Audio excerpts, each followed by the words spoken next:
Hi everybody, good morning to all. As you know कि हम साथ में लूसेंट के जनरल नॉलेज से इंडियन पॉलिटी के रिगार्डिंग उन सभी इंपॉर्टेंट क्वेश्चन को सॉल्व कर रहे हैं जो इस टेक्स्ट बुक में दे रखा है। फर्दर ये हमारे एग्जामिनेशन पॉइंट ऑफ व्यू से भी काफ़ी इंपॉर्टेंट होगा। तो आज हम जिस चैप्टर को सॉल्व करने जा रहे हैं वो हमारा सिटीजनशिप है, जो कि आपके इंडियन कॉन्स्टिट्यूशन में पार्ट 2 में दे रखा है, फ्रॉम आर्टिकल 5 टू आर्टिकल 11। तो आज हम through out the session in पे जितने भी क्वेश्चन इस टेक्स्ट बुक में हैं उन्हें सॉल्व करेंगे। तो चलो स्टार्ट करते हैं, लेट्स गो। तो देखो, आज हम सिटीजनशिप से through out the session in सभी क्वेश्चंस को साथ में डिस्कस करने वाले हैं। दो सिटीजनशिप जो है उतना इम्पोर्टेंस नहीं रखता, बट फिर भी क्या पता, तो हम इन सभी क्वेश्चन को साथ में सॉल्व कर रहे होंगे। एज जो हमारा हर बार का डिस्क्लेमर होता है कि ये जो सभी क्वेश्चन सॉल्व करे गए हैं ये सभी ऑथेंटिक इन्फॉर्मेशन के साथ है। डैट मीन्स कि आप इन पे रिलाई कर सकते हो, बट फिर भी अगर किसी को किसी क्वेश्चन में डाउट आता है तो वो क्रॉस चेक कर सकता है by what ever the means of resources you have. तो चलो स्टार्ट करते हैं हम अपना सिटीजनशिप। तो देखो, अगर हम बात करें सिटीजनशिप का, तो सिटीजनशिप का होने का क्या मतलब है। तो देखो, सिटीजनशिप जिसे हम हिंदी में नागरिकता भी कहते हैं, ये क्या है, ये जो है एक लीगल स्टेटस है ना। सिटीजनशिप एक लीगल स्टेटस है ताकि आपको रिकॉग्नाइज किया जा सके कि आप एक मेंबर हो अपने सॉवरेन स्टेट के, है ना, अपने सॉवरेन स्टेट के। दैट मीन्स कि अपने नेशन के मेंबर हो। उसका मतलब जो आपके पास यहाँ का सिटीजनशिप है, दैट मीन्स कि आपके पास एक लीगल स्टेटस है to be the citizen of a sovereign state, that is nation. अब यहाँ पे सॉवरेन स्टेट होने से क्या मतलब है, तो देखो जो यूएन का जो लाइक वो था, तो उसमें ये कहा गया था कि कोई कंट्री जिसे अगर अपना कॉन्स्टिट्यूशन बनाना है ना, तो उसे सॉवरेन होना पड़ेगा। सॉवरेन होने का क्या मतलब है, उसके पास खुद का एक डिफाइंड टेरिटरी होना चाहिए, है ना। तो हमने पार्ट 1 में यूनियन एंड इट्स टेरिटरी करा, ठीक है। फिर उसके पास एक पॉपुलेशन होना चाहिए, तो जितना भी इंडियन की पॉपुलेशन है वो एक पॉपुलेशन ही है ना। तो सॉवरेन स्टेट होने का मतलब यही है, ठीक है। फिर फर्दर उनके पास राइट होना चाहिए, तो हमारा फंडामेंटल राइट्स आ जाएगा, फिर ड्यूटी आ जाएगा, ठीक है। फिर गवर्नेंस होना चाहिए तो पार्लियामेंट आ जाएगा। तो ऐसे ही सब चलता है। तो देखो, हम यहाँ पे सिटीजनशिप को डिस्कस कर रहे हैं। तो सिटीजनशिप का बेसिकली मतलब है कि अगर आपको मतलब सिटीजनशिप होने का मतलब ये है कि आपको एक लीगल स्टेटस द्वारा रिकॉग्नाइज करा जा रहा है ना, कि आप अपने सॉवरेन स्टेट के मेंबर हो, यही सिटीजनशिप है। एंड इसके लिए जो हमारे कॉन्स्टिट्यूशन में प्रोविज़न है वो पार्ट 2 में दे रखा है, फ्रॉम आर्टिकल 5 टू आर्टिकल 11। अब हम अपना क्वेश्चन सॉल्व करते हैं। तो देखो, इसमें जो क्वेश्चन आपका पहला क्वेश्चन है उसमें आपसे पूछा जा रहा है, which one among the following has power to regulate the right of citizenship in India.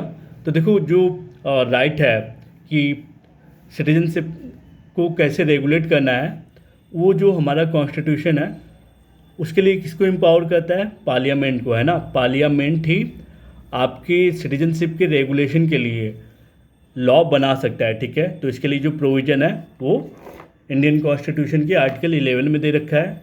तो लेट मी शो यू। तो देखो, आपका ये इंडियन कॉन्स्टिट्यूशन है, ठीक है। यहाँ पे पार्ट 2 में सिटीजनशिप दे रखा है, फ्रॉम आर्टिकल 5 टू आर्टिकल 11, ठीक है। तो आपका जो आर्टिकल 11 है उसमें क्या दे रखा है, parliament to regulate the right of citizenship by law, है ना। पार्लियामेंट जो है वो रेगुलेट कर सकती है सिटीजनशिप आप अपने लोगों का, है ना, as per by law. By law का क्या मतलब है, देखो यहाँ पे तो हमने डिफाइन ये करा कि सिटीजनशिप होता क्या है, ठीक है। बट सिटीजनशिप के लिए भी एक अलग से एक्ट है जो कि सिटीजनशिप एक्ट 1955 है हमारा। तो इस लेजिस्लेशन के तहत हमारा जो इंडियन गवर्नमेंट है ना, वो ये डिटरमाइन करेगी कि किसको इस कंट्री में सिटीजनशिप का हकदार मिलेगा, किसे नहीं मिलेगा, ठीक है। तो ये जो हमारा power to regulate the citizen right of citizenship है वो कॉन्स्टिट्यूशन ने पार्लियामेंट को एम्पावर किया है एज पर आर्टिकल 11, ठीक है। आपका जो अगला क्वेश्चन है उसमें आपसे पूछा जा रहा है, with what subject do the articles 5 to 11 of the Constitution of India deal। तो देखो आर्टिकल 5 to 11 हमने अभी बताया, ये सिटीजनशिप से डील करता है, ठीक है। अगर हम इंडियन एंड इट्स टेरिटरी को देखें तो ये पार्ट 1 में दे रखा है, from article 1 to article 4। Fundamental duties को देखें तो ये पार्ट 4A में दे रखा है, फ्रॉम आर्टिकल 15(1)A, फिर A to K, मतलब sub clause A to K में। अब देखो अगर आप बात करो यूनियन एग्जीक्यूटिव की तो ये पार्ट 5 में दे रखा है। पार्ट 5 का आप बेसिकली जब चैप्टर 1 देखोगे तो उसमें यूनियन एग्जीक्यूटिव डिफाइन है, जो कि आपके कॉन्स्टिट्यूशन में आर्टिकल 52 से लेके आर्टिकल 78 तक दे रखा है, ठीक है। बट यहाँ पे इन्होंने पूछा है आर्टिकल 5 से लेके आर्टिकल 11 तक क्या है, तो हमारा सिटीजनशिप होगा। अब देखो आपका जो अगला क्वेश्चन है इसमें हमसे अगेन पूछ रहा है सिटीजनशिप किस पार्ट में डिफाइंड है, तो पार्ट 2 में है ना। पार्ट 1 में हमने देखा यूनियन एंड टेरिटरी, पार्ट 3 में फंडामेंटल राइट्स, पार्ट 4 में directive principle of state policy, है ना, DPSP। अब देखो यहाँ पे हमसे पूछा जा रहा है under which of the following conditions are citizenship be provided in India. तो देखो सिटीजनशिप, अगर आपको सिटीजनशिप के लिए एक सिटीजन होना है ना, तो वो उसके लिए जो हमारा कॉन्स्टिट्यूशनल प्रोविज़न है वो आर्टिकल 5 में डिफाइंड है, ठीक है। आर्टिकल 5 बताता है कि कौन इस कंट्री का सिटीजन होगा, ठीक है। आर्टिकल 5 देखो क्या है, citizenship at the commencement of the constitution क्या था, है ना, जब ये हमारा कॉन्स्टिट्यूशन लागू हो रहा था, है ना, तो उस दौरान सिटीजनशिप की क्या डेफिनेशन थी। तो उस दौरान सिटीजनशिप की देखो, अगर कोई इंडिया की टेरिटरी में पैदा है तब वो भारत का नागरिक है, ठीक है। अगर किसी के पापा, मतलब पापा या मम्मी इंडिया की टेरिटरी में जन्म लिए हैं तो उसके पास सिटीजनशिप का वो मिल जाएगा, है ना, नागरिकता। और जो अपने ordinary resident in the territory of India for not less than 5 years immediately preceding the such commencement shall be. हाँ देखो, जब हमारा कॉन्स्टिट्यूशन कमेंस हो रहा था, ठीक है, तो उसके कमेंस होने के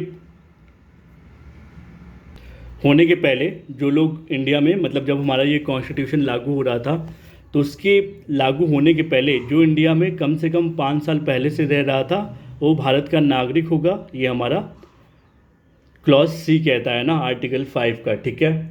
तो यहाँ पे देखो, अगर कोई बॉर्न हुआ है तो भी उसके पास सिटीजनशिप का राइट है ना। अगर उसके मम्मी या पापा इंडिया में बॉर्न हुए हैं तो भी, अगर वो अपने ऑर्डिनरी रेसिडेंट में for not less than 5 years रहा हो, हमने ये क्लॉज 3 में पढ़ा, तो भी वो सिटीजन ऑफ इंडिया होगा, है ना। तो इंडिया के सिटीजन होने के लिए either one of the condition sufficient है, ठीक है। तो यहाँ पे आइदर 1, 2 और 3। अब देखो आपका जो अगला क्वेश्चन है उसमें आपसे पूछा जा रहा है brand name of 16 digit unique identification number to be assigned to each individual in the country will be. तो जो हमारा 16 डिजिट का UIDAI नंबर है, ठीक है, यूनिक आइडेंटिफिकेशन नंबर है, वो हमारा क्या है, आधार, ठीक है। अब देखो आधार जो प्रोग्राम है वो किस लिए है, आधार जो है वो प्रोवाइड करता है आइडेंटिटी टू इंडियन रेसिडेंट के लिए, है ना, इंडियन रेसिडेंट के लिए है, ना कि सिटीजनशिप के लिए, ठीक है। आप इंडिया के देखो ये इस बात से आधार कार्ड इस बात का प्रूफ नहीं है कि आप इंडिया के नागरिक हो, ठीक है, बट आप इंडिया के रेसिडेंट हो इस बात को आधार कार्ड बताता है, ठीक है। तो आधार कार्ड के लिए जो अथॉरिटी है वो हमारा क्या है, UIDAI है। ये एक स्टैट्यूटरी गवर्नमेंट एजेंसी है, ठीक है। UIDAI का फुल फॉर्म क्या है, unique identification authority of India, ठीक है। अब जो आपका अगला क्वेश्चन है उसमें आपसे पूछा जा रहा है कि इनमें से किस कंट्री के पास ड्यूअल सिटीजनशिप का प्रोविज़न है। तो हमारा यूनाइटेड स्टेट ऑफ अमेरिका के पास ही यहाँ पे डुअल सिटीजनशिप का राइट है, ठीक है। मतलब वहाँ के लोग एक तो सेंटर की भी सिटीजनशिप ले सकते हैं और जिस स्टेट में रहते हैं वहाँ का भी, ठीक है। अब देखो हमने इसके रिगार्डिंग जितने क्वेश्चन थे सॉल्व कर लिए। एक बार हमारा आर्टिकल 5 to आर्टिकल 11 क्या क्या है जल्दी जल्दी देख लेते हैं। तो देखो पार्ट 2 में सिटीजनशिप दे रखा है, तो पार्ट 2 में सिटीजनशिप दे रखा है। आर्टिकल 5 क्या है, आर्टिकल 5 है हमारा citizenship at the commencement of the constitution. Citizenship क्या होगा जब हमारा ये कॉन्स्टिट्यूशन कमेंस हो रहा था, ठीक है। अब यहाँ पे देखो आर्टिकल 6 में क्या दे रखा है, ऐसे याद करो। आर्टिकल 6 में ऐसे लोग जो पाकिस्तान से माइग्रेट हो गए, है ना, 6 में दे रखा है ना। तो ऐसे मान लो गंदा वर्ड है, छक्के, ऐसे छक्के जो पाकिस्तान से माइग्रेट होकर इंडिया में आ गए हों तो उनका सिटीजनशिप का क्या राइट होगा, ये 6 में दे रखा है। अब देखो 7 से याद करो, चिन्ना थाला है ना। तो जो right of citizenship of certain migrants to India, मान लो चिन्ना थाला जो थे वो पाकिस्तान चले गए थे, वो इंडियन थे, ठीक है। तो ऐसे इंडियन की राइट क्या होगा, जो ऐसे इंडियन माइग्रेंट का राइट क्या होगा जो पाकिस्तान में चले गए हैं, 7वें में है, ठीक है। 8वें में क्या बताता है, right of citizenship of certain person of Indian origin residing outside India, ठीक है। 8 मतलब आउटसाइड, ठीक है। आउटसाइड ऑफ इंडिया आप रहते हो तो आपका राइट ऑफ सिटीजनशिप क्या होगा, ठीक है। 9वां में बता रहा है, 9वां, ठीक है। 9वां बोलता है कि आपके पास सिटीजनशिप का अधिकार नहीं होगा, 9वां मतलब नो, ठीक है। अगर कोई पर्सन वॉलंटरली एक्वायर कर लेता है सिटीजनशिप फॉरेन स्टेट का तो वो यहाँ का सिटीजन नहीं होगा। 9वें में क्या है, नो, ठीक है, नो सिटीजनशिप। अगर आपने किसी और फॉरेन स्टेट का सिटीजनशिप ले लिया तो आपको इंडिया में मिलेगा नो सिटीजनशिप। नो जो है वो आर्टिकल 9 में डिफाइन है, नो सिटीजनशिप। आर्टिकल 10 में क्या है, 10 का नोट दो, 10 रुपये दो तो आपका continuance of right of citizenship होगा, है ना। 10 रुपये दे के आप कंटिन्यूएंस कर सकते हो, तो ये आर्टिकल 10 में है। आर्टिकल 11 में क्या है, पार्लियामेंट जो है वो रेगुलेट करेगा right of citizenship by law. So that's for today, thank you and stay connected, let's learn together.